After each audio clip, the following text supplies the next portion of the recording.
Hello दोस्तों नमस्कार। नमस्कार, आप सभी का एक बार फिर से हार्दिक स्वागत है। हेलो दोस्तों नमस्कार। आइए स्टार्ट करते हैं।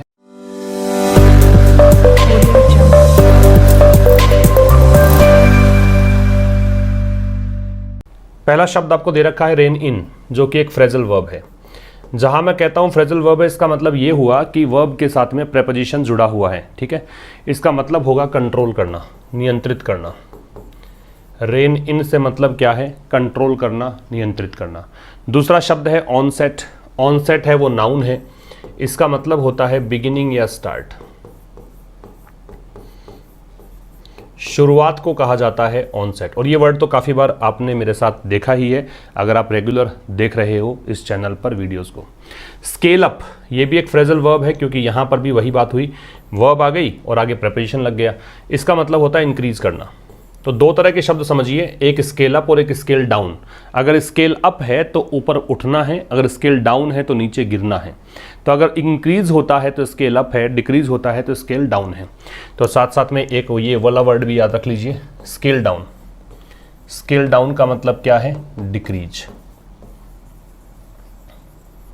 ठीक है। ओगरी, ये एक नाउन है, इसका मतलब होता है साइन, संकेत को बोला जाता है। पूर्व संकेत कोई भी चीज का है उसको ओगरी बोला जाएगा।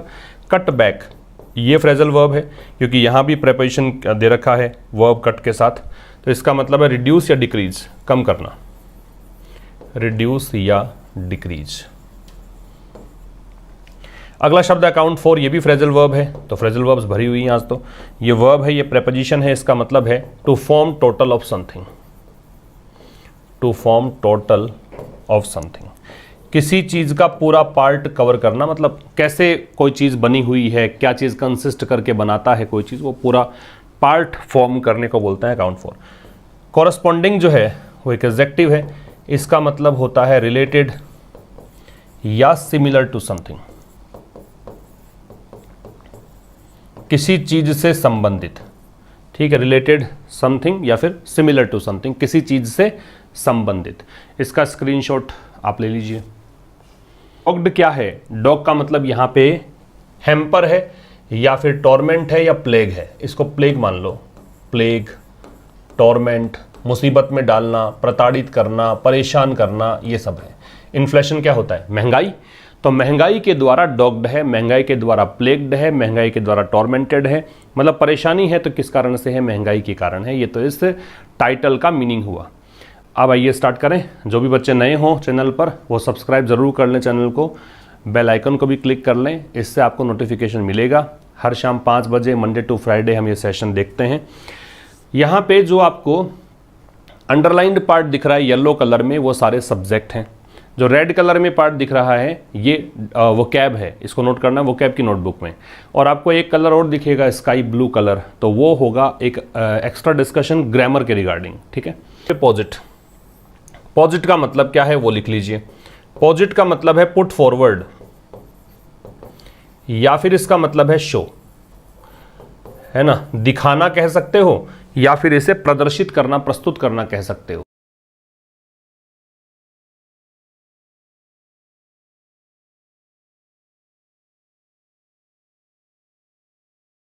पहला एक जो दे रखा है वो फ्रेज है। फ्रेज मैं क्यों बोल रहा हूं इसको? क्योंकि ये ग्रुप ऑफ वर्ड्स है, ठीक है ना, शब्दों का समूह है, इसलिए इसको मैंने फ्रेज कहा है। और इसका मतलब क्या है? इसका मतलब है a situation difficult to control, एक ऐसी स्थिति हो जो नियंत्रित करना मुश्किल हो, ठीक है ना, जिसके साथ कोपविद करना मुश्किल हो, उसे कहा जाता है टाइगर बाय द टेल। दूसरा है अनरेवल। अनरेवल एक वर्ब है, इसका मतलब है कोलैप्स कह सकते हो या ब्रेक कह सकते हो, टूटना, धराशायी होना। इसके लिए इस शब्द अनरेवल का प्रयोग किया जाता है। अनरेवल क्या है? एक वर्ब है। क्या मतलब है? टूटना, कोलैप्स करना। फिर है पुट हाउस इन ऑर्डर, ये एक फ्रेज है। पुट हाउस इन ऑर्डर, ये क्या है? एक फ्रेज है। What does it mean? क्या मतलब है इसका? इसका मतलब है to resolve one's own problems.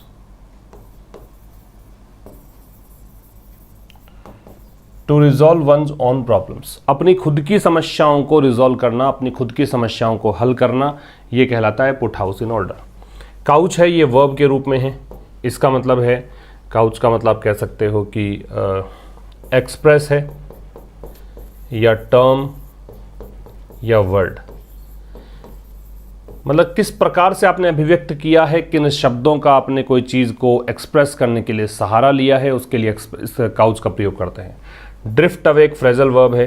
Phrasal verb इसलिए कि ड्रिफ्ट वर्ब है और ये अवे प्रेपोजिशन है, तो ड्रिफ्ट अवे फ्रेजल वर्ब है। इसका मतलब होता है मूव अवे, दूर चले जाना। क्या मतलब है? दूर चले जाना। स्टेडफास्ट है, ये एक एडजेक्टिव है।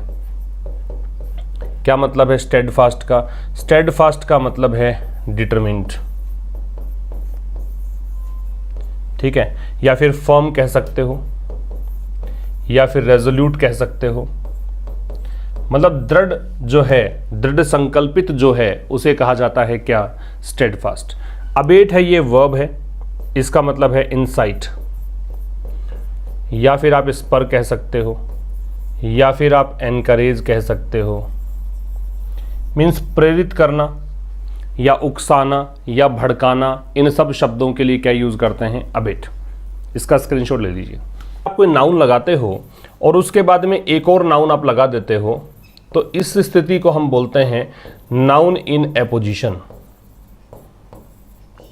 ठीक है। अगर एक नाउन के साथ दूसरा नाउन और ऐड कर दो तो इसे हम क्या नाम देते हैं? नाउन इन एपोजिशन नाम देते हैं, ठीक है। और ऐसी स्थिति के अंदर जो अगला नाउन है, नाउन के बाद वाले नाउन है, उससे पहले क्या यूज किया जाता है? द का यूज करते हैं। तो यहाँ पे द रूलिंग ट्राइपार्टाइट ये दे रखा है, ये नाउन इन एपोजिशन का एग्जाम्पल है।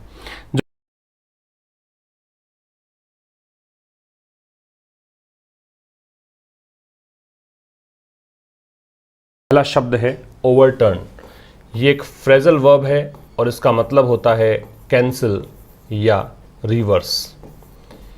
या तो कोई चीज़ है उसको आप निरस्त ही कर दें या फिर बिल्कुल विपरीत कर दें, तो उसको बोलते हैं क्या? ओवरटर्न, पलट देना कह सकते हो। स्टैकअप, ये भी एक फ्रेजल वर्ब है। इसका मतलब है to increase, to increase in number और अमाउंट, संख्या या मात्रा में बढ़ाना, ठीक है। ये होता है क्या? स्टैकअप। स्टैकअप का मतलब है नंबर या अमाउंट में बढ़ोतरी करना, इंक्रीज करना। चिलिंगली दिख रहा है, लास्ट में एलवाई है, तो एलवाई एंडिंग वर्ड्स जनरली क्या कहलाते हैं? एडवर्ब। और ये थोड़ा सा इफेक्ट इस तरह ध्यान रखें कि अगर एलवाई हटाएंगे आप तो फिर बचने वाला शब्द एडजेक्टिव होना चाहिए, और एडजेक्टिव के साथ एलवाई जोड़ने पर जो शब्द प्राप्त होता है वो एडवर्ब होना चाहिए। तो चिलिंगली का मतलब होता है इन हॉरिफाइंग मैनर, इन हॉरिफाइंग मैनर, मतलब डरावने तरीके से। ये होता है क्या? चिलिंगली। जंक्चर है, वो नाउन है। इसका मतलब या तो आप पॉइंट कह सकते हैं या फिर आप इसे कह सकते हैं स्टेज। तो पॉइंट या स्टेज को क्या कहा जाता है? जंक्चर। मीन्स एक बिंदु कह दो, एक चरण कह दो, इसको बोलते हैं जंक्चर। फ्रॉट है, ये एक आप एडजेक्टिव कह सकते हैं। फ्रॉट का मतलब होता है टेंस, परेशान कह सकते हो, इन डिफ़िकल्टी कह सकते हो, चिंतित हो, परेशान हो, मुश्किल में हो, उसके लिए वर्ड यूज़ करते हैं फ्रॉट। नेक्स्ट है रोल बैक। रोल बैक एक फ्रेजल वर्ब है। फ्रेजल वर्ब का मतलब सीधा सा है कि वर्ब के साथ आप प्रेपोजिशन जोड़ रहे हैं। यहाँ प्रेपोजिशन है, ठीक है ना, ये प्रेपोजिशन जुड़ा, यहाँ पे ये जुड़ा हुआ है, तो ये फ्रेजल वर्ब्स है। रोल बैक का मतलब होता है कैंसिल या रिवोक, रद्द करना, निरस्त करना, कोई भी कानून आदि को समाप्त कर देना, एबोलिश करना, एब्रोगेट करना, ये सब मतलब हो जाएंगे। इनह्यूमेन है, ये एक एडजेक्टिव है, और इनह्यूमेन से मतलब है कैलस या क्रूअल। या तो आप इसे कहेंगे कैलस और या फिर आप इसे नाम देंगे क्रूअल, मतलब निर्दयी कह सकते हो, है ना। तो ये हो जाएगा इनह्यूमेन। तो ये आपका हुआ वोकैबुलरी सेक्शन, 7 न्यू वर्ड्स। इसका स्क्रीनशॉट आप ले सकते हैं। एडिटोरियल का टाइटल है रिग्रेसिव इनह्यूमन। रिग्रेसिव प्रोग्रेसिव का ऑपोजिट है, प्रोग्रेसिव प्रगतिशील होता है, ये अवनति से संबंधित होता है, ऑपोजिंग प्रोग्रेस होता है। तो रिग्रेसिव के लिए आप लिख सकते हो क्या? रिग्रेसिव। रिग्रेसिव का मतलब है ऑपोजिंग प्रोग्रेस, या फिर आप इसे कह सकते हैं बैकवर्ड। एडजेक्टिव है वैसे अगर पार्ट ऑफ स्पीच की बात करें। और इनह्यूमन का मतलब है कैलस या क्रूअल, अभी देखा था, ये भी एडजेक्टिव है। तो पहला शब्द आपको दे रखा रीओरिएंट। रीओरिएंट है वर्ब, इसका मतलब है चेंज द फोकस और direction of something. Change the focus और डायरेक्शन ऑफ समथिंग, किसी चीज़ पे अपना ध्यान चेंज करना, कि आपका फोकस फिलहाल मान लीजिए यहाँ है, आप फोकस अब इस दिशा में लगाएंगे, डायरेक्शन चेंज करना, ये होता है रीओरिएंट। ब्रिंग टू बुक एक फ्रेज है। ब्रिंग टू बुक का मतलब होता है पनिश करना, सजा देना, ये एक फ्रेज है, पनिश। क्वैगमायर ये एक नाउन है, इसका मतलब मायर होता है, स्वैम्प होता है, दलदल कह सकते हो, या फिर इसका मतलब हो सकता है कॉम्प्लिकेटेड सिचुएशन। कॉम्प्लिकेटेड सिचुएशन, जटिल स्थिति, मुश्किल स्थिति, ये लगा सकते हैं इससे पहले, अ कॉम्प्लिकेटेड सिचुएशन। ठीक है, तो दलदल कह सकते हो, ये तो शाब्दिक अर्थ है, और दलदल का मतलब ये होता है कोई अगर दलदल में है, इसका मतलब मुश्किल स्थिति में है। फिर है ह्यू, ये नाउन है, इसका मतलब है टाइप या काइंड, प्रकार के लिए यूज करते हैं, प्रकार। इन्फ्लिक्ट है, ये वर्ब है, इसका मतलब है इम्पोज करना, थोपना। इन्फ्लिक्ट का मतलब क्या है, इम्पोज, या फिर इसे आप फोइस्ट भी कह सकते हो, या फिर आप इसे फोर्स भी कह सकते हो। तो ये है थोपना। रिप्रेसिव है, ये एडजेक्टिव है। रिप्रेसिव से मतलब है क्या, ऑप्रेसिव, दमनकारी,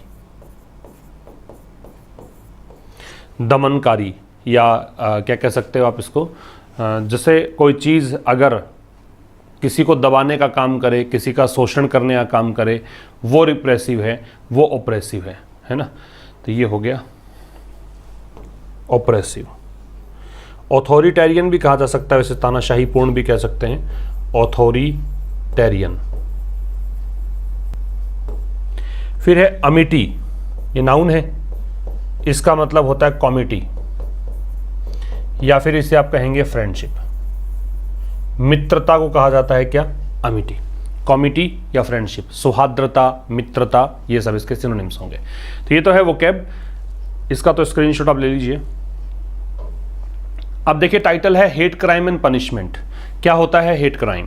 किसी एक कम्युनिटी विशेष के लिए, किसी एक प्रजाति विशेष, जाति विशेष के लिए अगर आप कोई वायलेंस का यूज़ करते हैं, हिंसा का इस्तेमाल करते हैं, आप कोई क्राइम करते हैं उसके अगेंस्ट, उसे हेट क्राइम कहा जाता है। और उसका पनिशमेंट क्या है? तो हेट क्राइम और पनिशमेंट के बारे में है कि हेट क्राइम आखिर होता क्या है, उसका पनिशमेंट क्या होना चाहिए, उसको लेकर एडिटोरियल लिखा गया है।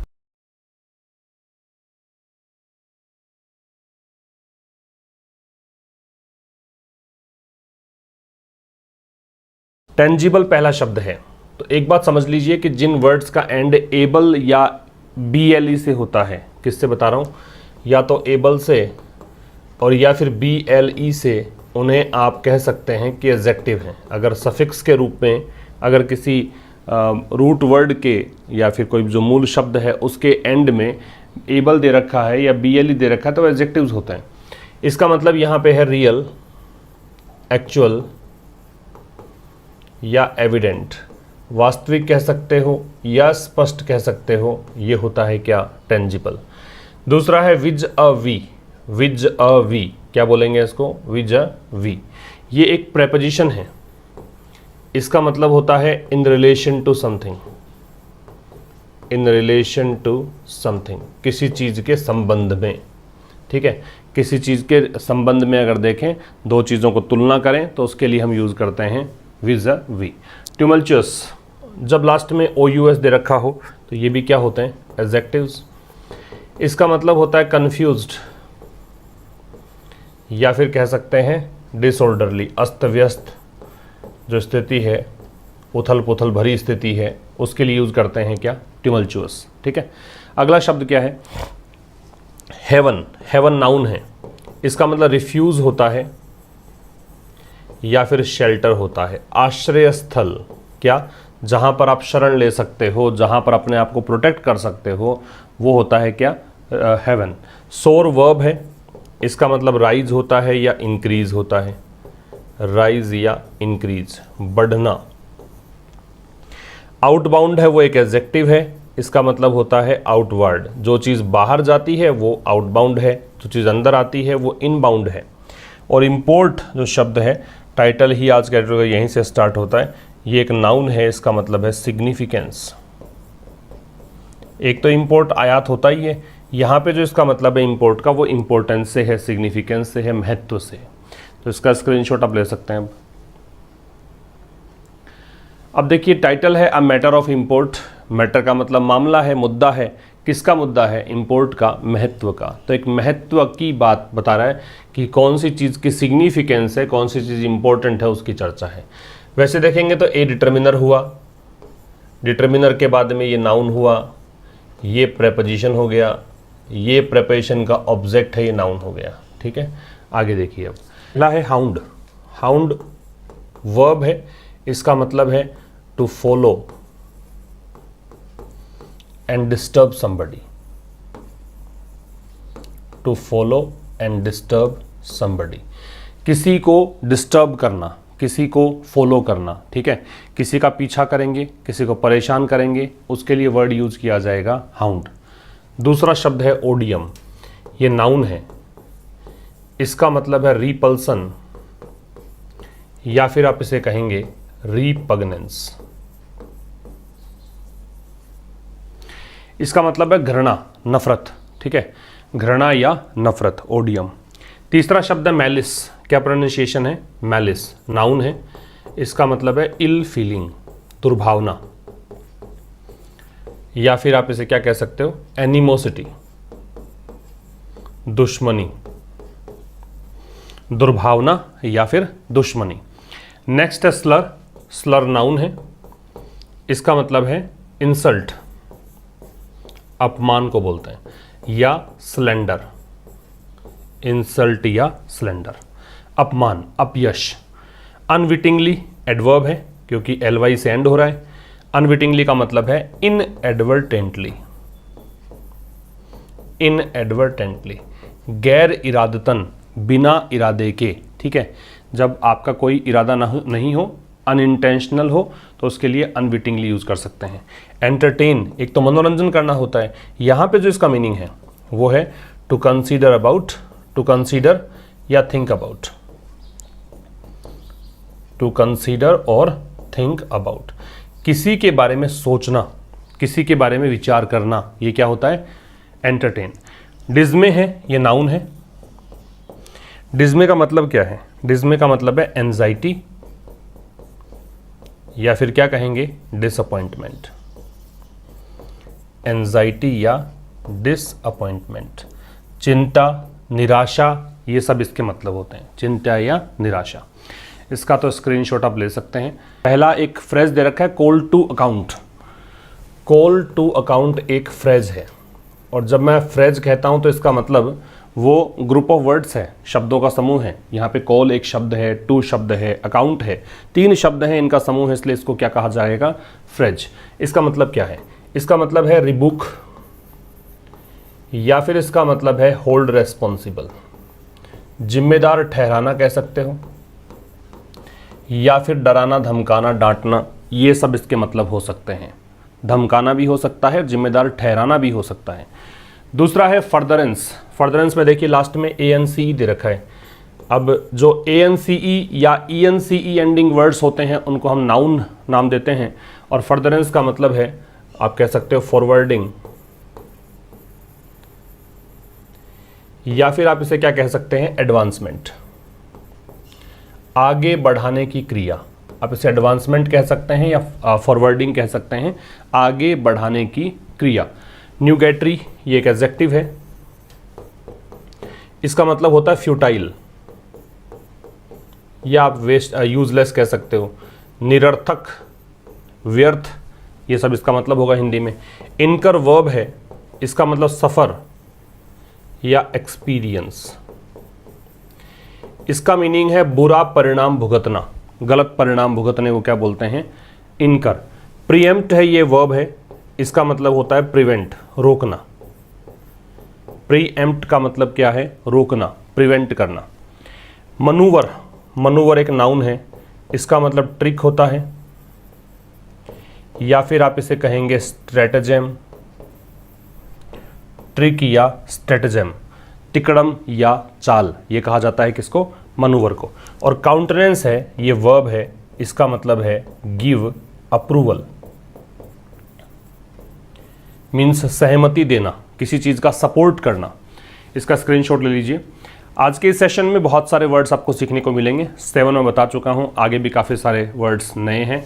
आइए स्टार्ट करते हैं आज का सेशन। और टाइटल है द एसेंस ऑफ टाइम। क्या बोलते हैं इसको? एसेंस। ओ एफ को बोलते हैं ओव या औ।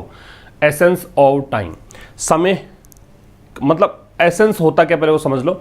इंपॉर्टेंट जो होता है ना, सबसे इंपॉर्टेंट कोई चीज़ है उसको बोलते हैं एसेंस। ठीक है, एसेंस नाउन है। ये कैसे पता लग रहा है? क्योंकि दे लग रखा है डिटर्मिनर, डिटर्मिनर के बाद में जो शब्द आता है वो नाउन। ये प्रेपोजिशन है, ये इसका ऑब्जेक्ट है। ऑब्जेक्ट नाउन या प्रोनाउन होता है, ये प्रोनाउन नहीं है, इसलिए भी नाउन है। तो एसेंस ऑफ टाइम, तो टाइम की इंपॉर्टेंस मान लीजिए, टाइम का महत्व मान लीजिए। ठीक है,